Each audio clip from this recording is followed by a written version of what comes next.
मार्गावर दरडीचे सातत्य कायम. मुसळधार पावसाने जनजीवन विस्कळीत. पोलादपूर कुडपण या रस्त्यावर तर पावसाळ्यात दरड कोसळण्याचे प्रमाण अधिकच आहे.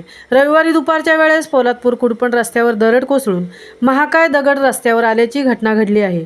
या हद्दीत कोसळलेल्या या दगडामुळे कुडपणकडून पोलादपूरकडे जाणारी चारचाकींसह इतर वाहनेही अडकली आहेत. सुट्टी असल्याने आषाढी अमावस्या असल्याने अनेक पर्यटक कुडपणचे नैसर्गिक पर्यटन अनुभवास आले होते. मात्र दुपारी रस्त्यावर दरड कोसळल्याने पर्यटकांच्या गाड्या कुडपण येथे अडकून पडल्या होत्या.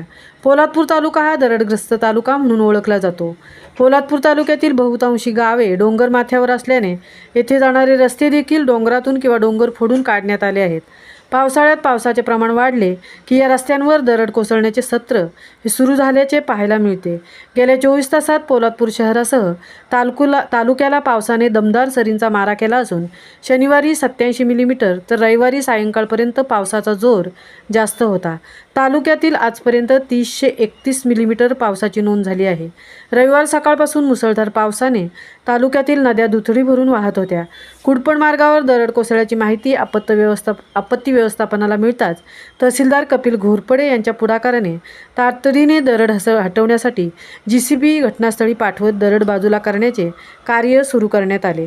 सायंकाळी उशिरापर्यंत दरड हटवण्यात आल्याचे तहसीलदार कपिल घोरपडे यांनी माहिती देताना सांगितले. सदरचा मार्ग सुरळीत सुरू झाला असल्याचेही त्यांनी सांगितले आहे. महामुंबईसह धनराज गोपाळ, पोलादपूर.